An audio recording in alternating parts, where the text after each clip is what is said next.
नमस्कार विद्यार्थी मित्रांनो, अभ्यास मित्र परिवारामध्ये तुम्हा सर्वांचं स्वागत आहे. मित्रांनो, 27 फेब्रुवारी रोजीच्या करंट अफेअर्सच्या व्हिडिओमध्ये तुम्हा सर्वांचं स्वागत आहे. तर या व्हिडिओमध्ये आपण क्वालिटी क्वेश्चन आणि त्यांचं एक्सप्लेनेशन बघणार आहोत. व्हिडिओ लेक्चरला तुम्ही सगळ्यांनी लाईक करून ठेवा. तुमचे जे काही जवळचे मित्र आहेत ज्यांना डेली करंट अफेअर्स करायचे किंवा करंट अफेअर्समध्ये मार्क नाही येते, तर त्यांच्यापर्यंत हा व्हिडिओ शेअर करा, चॅनलला सबस्क्राईब करा आणि बेल आयकॉनवर क्लिक करून ठेवा. त्याचबरोबर आपण राज्यसेवा पूर्व परीक्षेसाठी विजयश्री बॅच, कंबाईन गट क पूर्व परीक्षेसाठी लक्ष बॅच, कंबाईन गट ब आणि गट क परीक्षेसाठी फाउंडेशन बॅच, कंबाईन गट ब मुख्य परीक्षेसाठी यशस्वी बॅच या बॅचेस आपण सुरू केलेले आहे. या सगळ्या बॅचेसमध्ये test series, live lecture, recorded lecture, PDF notes include असणार आहे. त्याचबरोबर फाउंडेशन बॅच जर तुम्ही राज्यसेवेची घेतली तर एनसीईआरटी प्लस स्टेट बोर्ड तुम्हाला मिळणार आहे आणि कंबाईनची जर फाउंडेशन बॅच घेतली तर स्टेट बोर्डचे लेक्चर मिळणार आहे. त्याचबरोबर फाउंडेशन बॅचेसमध्ये इंटरव्ह्यूचं देखील मार्गदर्शन अधिकाऱ्यांच्या माध्यमातून तुम्हाला दिलं जाणार आहे. त्याचबरोबर आपला वेगळा नोट्स पॅक तुम्ही परचेस करू शकता. बघा मित्रांनो, त्यासाठी या सगळ्यांसाठी तुम्हाला अभ्यास मित्राचं ॲप्लिकेशन डाउनलोड करायचे, टेलिग्राम चॅनल जॉईन करायचे आणि इंस्टाच्या पेजला फॉलो करून ठेवायचं आहे. मग सुरुवात करूया 27 फेब्रुवारी रोजीच्या करंट अफेअर्सला. बघा, पहिला क्वेश्चन तुमच्या समोर हा आहे की फेडरल ब्युरो ऑफ इन्व्हेस्टिगेशनचे 9वे संचालक कोण बनला आहे. तर बघा, याला शॉर्टकटमध्ये FBI म्हटलं जातं, फेडरल ब्युरो ऑफ इन्व्हेस्टिगेशन. आणि भारतातली नाही, ही एक अमेरिकेतली संस्था आहे. पण आपण याचा अभ्यास का करतोय, तर कारण एक भारतीय वंशाचे व्यक्तीचे अध्यक्ष बनलेले 9वे संचालक बनलेले काश पटेल. तर नाव लक्षात ठेवायचंय. आपण जर बघितलं, काश पटेल FBI चे 9वे संचालक जे आहे ते बनलेले आहे. ठीक आहे, तर भारतीय वंशाचे संचालक आहे मित्रांनो पहिले, तर त्यामुळे हा क्वेश्चन आपल्यासाठी महत्वाचा ठरतो. त्याचबरोबर जर बघितलं तर ही युनायटेड स्टेट्स मधली तपास यंत्रणा किंवा तपास संस्था आहे. जसं भारतामध्ये सेंट्रल ब्युरो ऑफ इन्व्हेस्टिगेशन म्हणजे CBI आहे, तसंच आपण जर बघितलं तर अमेरिकेमध्ये फेडरल ब्युरो ऑफ इन्व्हेस्टिगेशन म्हणजे FBI आपल्याला बघायला मिळते. FBI ची स्थापना 26 जुलै 1908 मध्ये झालेली आहे. वॉशिंग्टन DC या ठिकाणी तिचं मुख्यालय आहे. आपण जर बघितलं महत्वाच्या नियुक्त्या इथं बघून घेऊया. मनीष सिंगल जे ते एसोचेमचे नवीन सरचिटणीस बनलेले. Bhuvnesh Kumar unique identification authority of इंडियाचे नवीन CEO बनलेले आहे. बिहारचे 42वे राज्यपाल आरिफ मोहम्मद खान. RBIचे नवीन गव्हर्नर संजय मल्होत्रा हे बनलेले आहे. तर ज्याला मी स्टार मार्क करतो त्याचं तुम्हाला लक्षात ठेवायचंच आहे. राष्ट्रीय मानवाधिकार आयोगाचे नवीन अध्यक्ष व्ही रामसुब्रमण्यम. ICCचे सर्वात तरुण अध्यक्ष जय शाह ठरलेले मित्रांनो. त्याचबरोबर जर बघितलं, भारताचे नवीन कॅग जे नियंत्रक व महालेखा परीक्षक संजय मूर्ती ठरलेले. भारताचे 51वे सरन्यायाधीश संजीव खन्ना जे आहे ते ठरलेले आहे. त्यानंतर ऍक्सिस बँकेचे नवीन MD आणि CEO Amitabh Chaudhary. Indian chamber of कॉमर्सचे नवीन अध्यक्ष अभ्युदय जिंदल. सशस्त्र सीमा बलाचे नवीन महासंचालक अमृत मोहन प्रसाद आणि भारताचे नवीन वित्त सचिव तुहिनकांत पांडे ठरलेले आहे. यानंतर ग्रेट बॅकयार्ड बर्ड गणनेनुसार कोणत्या राज्यात पक्ष्यांच्या प्रजातींची सर्वाधिक नोंद झालेली आहे. तर बघा मित्रांनो, एक पक्ष्यांची इथं नोंदणी केली जाते, त्याला म्हटलं तर ग्रेट बॅकयार्ड बर्ड. यामध्ये कोणत्या ठिकाणी किती पक्षी आहे, किती पक्ष्यांच्या प्रजाती आहे ते मोजलं जातं. भारतातील कोणत्या राज्यामध्ये सगळ्यात जास्त पक्षी प्रजाती आपल्याला बघायला मिळालेले आहे, तर ते राज्य आहे मित्रांनो पश्चिम बंगाल. कोणतं राज्य आहे? पश्चिम बंगाल. पश्चिम बंगालमध्ये सर्वाधिक 543 पक्ष्यांच्या प्रजाती आपल्याला बघायला मिळालेल्या आहे. एकूण भारताचा विचार केला तर भारतामध्ये 1068 पक्षी प्रजाती आपल्याला बघायला मिळतात. मग आपण जर बघितलं तर सगळ्यात जास्त पक्षी प्रजाती पश्चिम बंगाल, 2 नंबरला आहे उत्तराखंड, 3 नंबरला आहे आसाम. मग आता पश्चिम बंगालमध्ये या सगळ्यात जास्त प्रजाती पक्ष्यांच्या आढळण्याचं कारण काय आहे, तर तिथं सुंदरबन हा राष्ट्रीय उद्यान आहे मित्रांनो. हा आपण जर बघितलं तर हा एकदम संपन्न प्रदेश आहे, त्रिभुज प्रदेश आहे गंगा आणि ब्रह्मपुत्रेचा, ज्याचा 60% हिस्सा जो आहे तो बांगलादेशमध्ये आणि 40% हिस्सा आपल्या भारतामध्ये. आपण जर बघितलं तर या ठिकाणी जगातली सगळ्यात सुपीक मृदा आपल्याला बघायला मिळते. जगातील सगळ्यात जास्त जैवविविधता असलेला हा प्रदेश आहे, लक्षात ठेवायचे. त्याचबरोबर जर बघितलं बक्सा राष्ट्रीय उद्यान, जलदपारा राष्ट्रीय उद्यान आणि गोरुमारा राष्ट्रीय उद्यान हे आपल्याला पश्चिम बंगालमध्ये बघायला मिळतात. लोकसभेच्या 42 जागा आहे बघा, राज्यसभेच्या 16 जागा आहे. कलकत्ता राजधानी आहे, ममता बॅनर्जी मुख्यमंत्री आहे आणि CV आनंद बोस तिथले राज्यपाल आहे. भारत सरकारने फेब्रुवारी 2025 मध्ये मुख्य आर्थिक सल्लागारचा कार्यकाळ वाढवलेला आहे. त्यांचं नाव काय? तर बघा मित्रांनो, भारताचे मुख्य आर्थिक सल्लागार आहे ते आहे व्ही अनंत नागेश्वरन. ठीक आहे, तर व्ही अनंत नागेश्वरन हे भारताचे मुख्य आर्थिक सल्लागार आहे. लक्षात ठेवायचं आहे मित्रांनो. त्यांचा कार्यकाळ मार्च 2027 पर्यंत 2 वर्षांनी वाढवलेला आहे. त्यांची नियुक्ती जानेवारी 2022 मध्ये ॲज मुख्य आर्थिक सल्लागार म्हणून करण्यात आली होती. ही न्यूज मी तेव्हा सुद्धा कव्हर केलेली आहे. ठीक आहे. फेब्रुवारी 2025 मध्ये पुसा कृषी विज्ञान मेळा 2025चं उद्घाटन कुणी केलेलं आहे? तर पुसा कृषी विज्ञान मेळ्याचं उद्घाटन जे आहे मित्रांनो ते शिवराज सिंह चौहान कृषी मंत्री जे आहे त्यांनी केलेलं आहे. तर पुसा कृषी विज्ञान मेळ्याचे उद्घाटन केंद्रीय कृषी आणि शेतकरी कल्याण मंत्री शिवराज सिंह चौहान यांनी 22 फेब्रुवारी 2025 रोजी नवी दिल्ली या ठिकाणी केलेलं आहे. ठीक आहे. भारतीय कृषी संशोधन संस्थेने विकसित केलेल्या प्रगत कृषी तंत्रज्ञानाचं थेट प्रात्यक्षिक जे आहे ते आपल्याला या ठिकाणी बघायला मिळतं. आणि कृषी विज्ञान केंद्र, शेतकरी उत्पादक संस्था, उद्योजक, स्टार्टअप यांच्यातील जे काही इनोव्हेशन आहे ते आपल्याला या मेळ्यामध्ये बघायला मिळतं. तर पुसा कृषी मेळ्यामध्ये आपल्याला मोस्टली शेतीविषयक टेक्नॉलॉजीचं प्रदर्शन जे ते बघायला मिळतं. मग या मेळ्याची थीम काय होती? ॲडव्हान्स ॲग्रिकल्चर डेव्हलप वेट. ठीक आहे, अशी याची थीम होती. आज सगळ्यात महत्त्वाचा क्वेश्चन आजच्या लेक्चरचा तो म्हणजे हा 98व्या अखिल भारतीय मराठी साहित्य संमेलनाचं उद्घाटन कुणी केलेलं आहे? तर 98व्या अखिल भारतीय मराठी साहित्य संमेलन जे मित्रांनो ते कुठं आयोजित केलं जात आहे? तर दिल्ली या ठिकाणी ते आयोजित केलं जात आहे. मग आपण जर बघितलं दिल्ली या ठिकाणी याचं उद्घाटन जे आहे ते नरेंद्र मोदीजींनी केलेलं आहे. या संमेलनाचं वैशिष्ट्य म्हणजे काय मित्रांनो? या संमेलनाचं वैशिष्ट्य असं आहे की या संमेलनामध्ये मराठी भाषेला अभिजात भाषेचा दर्जा जो आहे तर तो प्रदान केला जात आहे. ठीक आहे, अभिजात भाषेचा दर्जा जो आहे तो या संमेलनामध्ये मराठी भाषेला प्रदान केला जात आहे. हे या संमेलनाचं अतिशय महत्त्वाचं वैशिष्ट्य आहे. नवी दिल्ली या ठिकाणी पंतप्रधान नरेंद्र मोदीजींच्या हस्ते आपण जर बघितलं तर संमेलनाचं उद्घाटन करण्यात आलं आणि मराठी भाषेला अभिजात भाषेचा दर्जा जो आहे तो देण्यात आला. अभिजात भाषेचा दर्जा जर एखाद्या भाषेला मिळाला तर त्या भाषेशी संबंधित विद्यापीठ स्थापन केलं जातं. त्या भाषेच्या विकासासाठी वेगवेगळे अनुदान जे आहे ते केंद्र सरकार आपल्याला देताना दिसतं. ठीक आहे, एवढं लक्षात ठेवायचं. त्याचबरोबर तुम्हाला अजून एक महत्त्वाची गोष्ट लक्षात ठेवायची आहे. या 98व्या अखिल भारतीय मराठी साहित्य संमेलनाच्या अध्यक्षपदी जे आहे तर ते डॉक्टर तारा भवळकर यांची निवड करण्यात आलेली आहे. अध्यक्ष कोण आहे? डॉक्टर तारा भवळकर.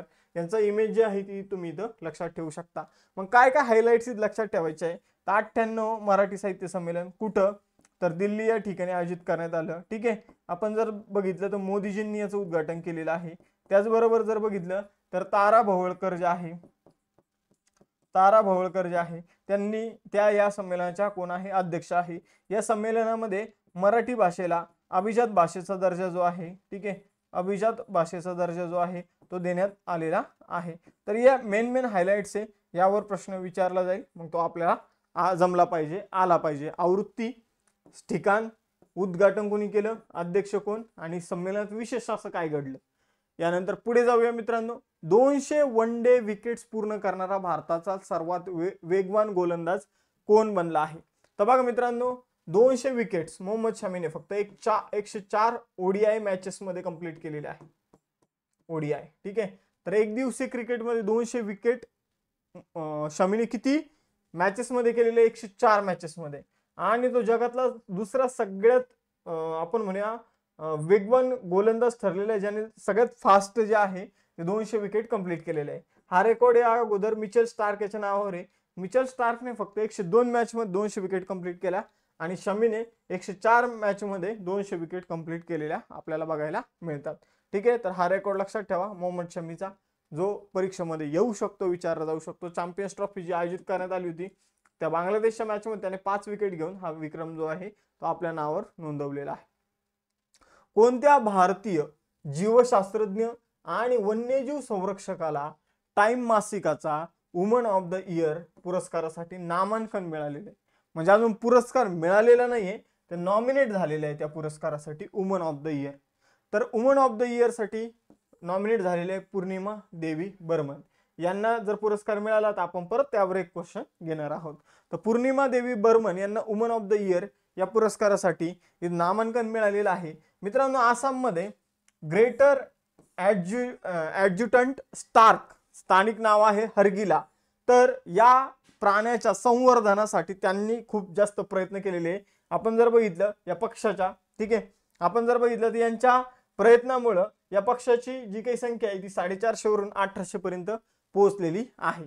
आपण जर बघितलं तर यांनी यासाठी हरगिला आर्मी या संस्थेची देखील स्थापना केलेली आहे. ठीक आहे. हा आपण जर बघितलं तर या संस्थेमध्ये 10,000 पेक्षा जास्त महिलांचा समावेश आपल्याला बघायला मिळतो.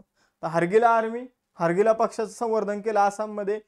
ज्याचं ऑफिशियल नाव जे आहे, सायंटिफिक नेम जे ग्रेटर ॲडज्युटंट स्टॉर्क, ठीक आहे, हे त्याचं नाव आहे. त्याची संख्या जी ती 450 वरून 1800 पर्यंत त्यांनी नेलेली आहे. आता पुरस्कारचा प्रश्न होता, मग पुरस्काराविषयी जाणून घेऊया. महत्वाचे जे आहे, जागतिक शिक्षक पुरस्कार 2025 मोहम्मद इम्रान खान मेवाती यांना मिळाला. आपण जर बघितलं तर एलचम त्रिवेणीसाठी चंद्रिका टंडन यांना 67वा ग्रॅमी पुरस्कार जो आहे तर तो मिळालेला आहे. आता इथं एलचम नाही, अल्बम आहे. ठीक आहे, कधी कधी टायपिंग मिस्टेक होऊन जाते. तर अल्बम त्रिवेणीसाठी आपण जर बघितलं चंद्रिका टंडन यांना 67वा ग्रॅमी पुरस्कार जो आहे तो मिळालेला आहे. तर इथं सुधारणा करून घ्या. डोगरी भाषेतील साहित्य अकादमी पुरस्कार 2024 चमन अरोरा यांना मिळालेला आहे. आपण जर बघितलं तर मिसेस वर्ल्डचा जो पुरस्कार आहे तो स्टेगा गेलाई यांना मिळालेला आहे. असा पुरस्कार जिंकणाऱ्या त्या पहिल्या कृष्णवर्णीय महिला आहे. 33वा सरस्वती सन्मान जो आहे तर तो प्रभा वर्मा यांना मिळालेला आहे. कशासाठी मिळाला हे तुम्ही आता कमेंट बॉक्समध्ये सांगा. साहित्य कृतीचं नाव. 70वा राष्ट्रीय चित्रपट पुरस्कारामध्ये सर्वोत्कृष्ट अभिनेत्याचा पुरस्कार ऋषभ शेट्टी याला कांतारासाठी मिळालेला आहे. मेजर ध्यानचंद खेलरत्न पुरस्कार मनू भाकर, डी कुकेश, हरमनप्रीत सिंग आणि प्रवीण कुमार हे 4 व्यक्तींना मिळालेला आहे. 82व्या वार्षिक गोल्डन ग्लोब अवॉर्ड्स मध्ये सर्वोत्कृष्ट मोशन ड्रामा पिक्चर जो आहे तर तो ठरलेला आहे. बघा याचं इथं काही ते टायपिंग मिस्टेक झालेली आहे. तर आता मला त्या मूवीचं नाव पण नाही आठवते गोल्डन ग्लोब अवॉर्ड्स मध्ये. तर याचं तुम्हीच सांगा. ठीक आहे, ठीक आहे, आपण याला राहू देऊ. शेवटी जर नाव आठवलं ठीक आहे तर मी तुम्हाला सांगतो ते. ठीक आहे. प्रतिष्ठित महाराजा हरिसिंह पुरस्कार 2025 लेफ्टनंट गव्हर्नर मनोज सिन्हा यांना मिळालेला आहे. आपण जर बघितलं 2025 मध्ये 7 लोकांना पद्मविभूषण प्रदान करण्यात आलेले आहे. प्रजासत्ताक दिनाच्या परेडमध्ये सगळ्यात बेस्ट झाकीचा पुरस्कार उत्तर प्रदेशला मिळालेला आहे. आणि आपण बीसीसीआयचा जीवन गौरव पुरस्काराने सचिन तेंडुलकर यांना सन्मानित करण्यात आलेला आहे. तर द कॅप सी पासून काहीतरी होतं ते, आता मला आठवत नाहीये.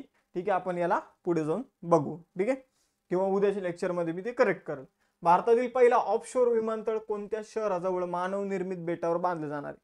ऑफशोर विमानतळ काय असतं तर समुद्राच्या आतमध्ये जे बेट असतं, ठीक आहे, तर त्या बेटाच्या तिथं किंवा किनारपट्टीवर जे विमानतळ बांधलं जातं त्याला ऑफशोर विमानतळ असं म्हटलं जातं. मग आपण जर बघितलं मित्रांनो तर ऑफशोर विमानतळ जे आहे मानव निर्मित एक बेट तयार केले जाणार आहे आणि त्या मानव निर्मित बेटावर हे विमानतळ जे आहे तर ते तयार केले जाणार आहे. तर असं होणार आहे मित्रांनो मुंबई महाराष्ट्रामध्ये. तर आपण पालघरमध्ये वाढवण नावाचं बंदर बनवत आहोत, तुम्हाला माहितच असेल. मग आपण त्या बंदराच्या शेजारी एक विमानतळ सुद्धा बनवत आहोत. ठीक आहे, आणि हे जे विमानतळ असणार आहे तर हे बेस्ट विमानतळ असणार आहे. कशासाठी तर समुद्राच्या आतमध्ये ना ट्रॅफिकचं झंझट आहे. ठीक आहे, म्हणजे तिथं रस्ता बनवला जाईल पण आतमध्ये आपण जर बघितलं तर विमानतळाच्या आजूबाजूला जे काही रोड वगैरे असतात, हायवे असतात, त्याचा आवाज वगैरे काही येणार नाही. ठीक आहे, त्यानंतर लँडिंगचे काही प्रॉब्लेम वगैरे होणार नाही. ठीक आहे, क्रॅश लँडिंग करायची झाली तर ती समुद्रामध्ये इझिली करता येईल. तर अशा प्रकारचे ऍडव्हान्टेज जे आहे ते ऑफशोर विमानतळाचे असतात आणि भारतातील पहिलं हे ऑफशोर विमानतळ मुंबई महाराष्ट्रामध्ये बनणार आहे. ठीक आहे, आपण जर बघितलं मुंबईपासून 125 किलोमीटर अंतरावर हे विमानतळ असणार आहे. आपण जर बघितलं मुंबईची कनेक्टिव्हिटी वाढवावी यासाठी हे विमानतळ बनवलं जाणार आहे. वाढवण बंदराजवळ हे विमानतळ निर्माण केलं जात आहे. ठीक आहे, एवढं तुम्हाला लक्षात ठेवायचंय. यानंतर पुढे जाऊया. भारतातील पहिल्या घडामोडी बघून घेऊया. भारतातील पहिली स्वदेशी बुलेट ट्रेन BEML भारत अर्थ मूव्हर्स लिमिटेडने बनवली. त्यानंतर भारतातील पहिले जनरेशन बीटा मूल जे आहे तर ते आयझॉल मिझोरम मध्ये जन्मलेले आहे. ठीक आहे, प्रत्येक जनरेशन जे असते तर तिला आपण नाव देतो. आता जनरेशन बीटा आता सुरू झालेली, समजा इथून पुढे जे मुले जन्माला येतील त्यांना जनरेशन बीटा असं म्हटलं जाईल 2025 पासून. यानंतर केंद्र सरकारने भारतातील पहिले पांढरे वाघ प्रजनन केंद्र कोणत्या राज्यात मंजूर केलं तर मध्य प्रदेश. भारतातील पहिले कॅन्सर जिनोम ॲटलास कोणी लॉन्च केलं तर IIT मद्रास. कोणत्या राज्यात पहिले AI विद्यापीठ तर महाराष्ट्र. दलित उपकोटा लागू करणारं पहिलं राज्य हरियाणा. देशातील पहिला पाम तेल प्रक्रिया प्रकल्प अरुणाचल प्रदेश. देशातील पहिले डॉल्फिन संशोधन केंद्र पाटणा बिहार. पाटणा बिहार येथेच जे काही लहान मुलं आहे त्यांचं कर्करोगाचं हॉस्पिटल जे आहे, कॅन्सरचं हॉस्पिटल, ते ओपन झालेले आहे. उत्तर प्रदेश हे 5 कोटी आयुष्यमान कार्ड जारी करणारं पहिलं राज्य बनलं. आयुर्वेदिक कॅफे दिल्लीमध्ये अलीकडे ओपन झालेला आहे. इजिप्तमध्ये भारताचे नवीन राजदूत म्हणून कोणाची नियुक्ती करण्यात आली, तर श्री सुरेश के रेड्डी यांची नियुक्ती करण्यात आलेली आहे. तर आपण जर बघितलं तर इजिप्तमध्ये ते भारताचे राजदूत असणारे. इजिप्तची राजधानी आहे काहिरा. इजिप्शियन पाऊंड चलन आहे. भाषा आहे अरबी. अब्देल फतह अल सिसी इजिप्तचे राष्ट्राध्यक्ष आपल्याला बघायला मिळतात. कोणता देश ओपेक मध्ये जागतिक ऊर्जा प्रभावासाठी निरीक्षक म्हणून सामील झालेले आहेत? ओपेक मध्ये अलीकडे निरीक्षक म्हणून सामील झालेला देश कोणता आहे? तर बघा मित्रांनो, एखादी संस्था जर आपण बघितली, समजून घ्या ब्रिक्स घ्या, G20 घ्या, तर त्या संस्थेचे सदस्य वेगळे असतात आणि भविष्यात सदस्य बनू शकतात असे देश ऍज अ निरीक्षक म्हणून तिथं त्यांना इन्व्हाइट केलं जातं निरीक्षक म्हणून. ठीक आहे. तर ओपेकचा नवीन निरीक्षक देश बनलेला आहे मित्रांनो ब्राझील. आता ओपेक काय आहे नेमकं, तर ओपेक ही एक अत्यंत महत्वाची संस्था आहे. Organisation of petroleum exporting countries. ठीक आहे, organisation of petroleum exporting countries. तर असा हा ग्रुप आहे जे पेट्रोलियम पदार्थ म्हणजे पेट्रोल आपण जर बघितलं तर जे काही नैसर्गिक तेल आणि नैसर्गिक वायू हे एक्सपोर्ट करणारे 13 देशांचे हा एक गट आहे. आपण जर बघितलं जागतिक जे काही कच्चे तेल वितरित केलं जातं त्यापैकी 40% उत्पादन ओपेक देशांमार्फत केलं जातं.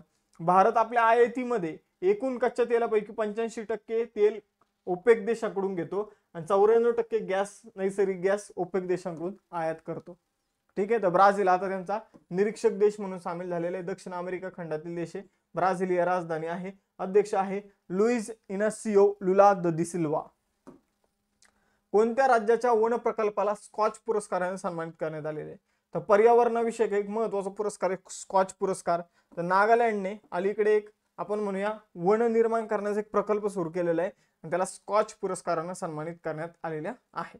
मित्रांनो, आपण जर बघितलं तर राष्ट्रीय विकासात उत्कृष्ट योगदानासाठी आणि पर्यावरण विषयक कामगिरीसाठी हा पुरस्कार दिला जातो. आपण जर बघितलं जपान इंटरनॅशनल कोऑपरेटिव्ह एजन्सीच्या सहाय्याने नागालँड सरकारने पर्यावरण, वन आणि हवामान बदल विभागाद्वारे एक वन निर्माण प्रकल्प जो आहे तो सुरू केलेला आहे आणि त्याला स्कॉच पुरस्कार अलीकडे जाहीर करण्यात आलेला आहे. नागालँड राज्याची स्थापना 1 डिसेंबर 1963 मध्ये करण्यात आली. कोहिमा राजधानी आहे. नेफ्यू रियो मुख्यमंत्री आहे. एल गणेशन राज्यपाल आहे. लोकसभेची 1 जागा तर राज्यसभेची 1 जागा, विधानसभेच्या 60 जागा आपल्याला बघायला मिळतात. नागालँडच्या शेजारी अरुणाचल प्रदेश, मणिपूर आणि आसाम आपल्याला बघायला मिळतं. ओडीआय मध्ये सर्वात जलद 11,000 धावा करणारा दुसरा खेळाडू कोण आहे? तर पहिला खेळाडू मित्रांनो विराट कोहली आणि दुसरा खेळाडू आहे रोहित शर्मा. ठीक आहे. तर विराट कोहलीने अलीकडे 14,000 धावा कंप्लीट केल्या. त्याचबरोबर रोहित शर्माने अलीकडे 11,000 धावा कंप्लीट केलेल्या आहे. आपण जर बघितलं तर भारतीय संघाचा कर्णधार रोहित शर्माने अलीकडे 11,000 धावा कंप्लीट केल्या. असं करणारा तो जगातील दुसरा सगळ्यात वेगवान खेळाडू ठरला. विराट कोहलीला 11,000 धावा कंप्लीट करण्यासाठी 222 सामने लागले, तर रोहित शर्माला 261, सचिन तेंडुलकरला 276. ठीक आहे. असं करणार तो भारतातील 4था खेळाडू आणि आपण जर बघितलं तर जगातील एकूण 10वा खेळाडू ठरलेला आहे. भारतातील जर बघितलं तर विराट कोहली, सचिन तेंडुलकर हे तुम्ही बघितलं. या व्यतिरिक्त 11,000 धावा सौरव गांगुलीने केलेल्या आहेत. 2 टेस्ट क्वेश्चन तुमच्यासाठी. 98 अखिल भारतीय मराठी साहित्य संमेलनाचं उद्घाटन कोण केलं आणि त्याचे अध्यक्ष पण सांगा. आणि त्याचबरोबर भारतातील पहिलं ऑफशोर विमानतळ कोणत्या शहराजवळ मानवनिर्मित बेटावर बांधलं जाणार हे सांगायचे. आणि त्याचबरोबर आपल्या बॅचेस आहे विजयश्री बॅच राज्यसेवा पूर्व परीक्षेसाठी, लक्ष्य बॅच कंबाईन गट क पूर्व परीक्षेसाठी, फाउंडेशन बॅच कंबाईन गट ब आणि गट क मुख्य प्लस पूर्व प्लस इंटरव्ह्यू साठी, आणि त्याचबरोबर राज्यसेवेची सुद्धा एक फाउंडेशन बॅच आहे आणि कंबाईन गट ब मुख्य परीक्षेसाठी यशस्वी बॅच आपण सुरू केलेला आहे. त्याचबरोबर आपला नोट्स पॅक जो तुम्ही परचेस करू शकता. यासाठी फक्त तुम्हाला अभ्यास मित्र ऍप्लिकेशन डाउनलोड करायचे, टेलिग्राम चॅनल जॉईन करा, इंस्टा पेज फॉलो करा आणि आजचा लेक्चर आवडला असेल तर लेक्चरला पहिले लाईक करून चॅनलला सबस्क्राईब करा. धन्यवाद. जय हिंद. चलो बाय बाय.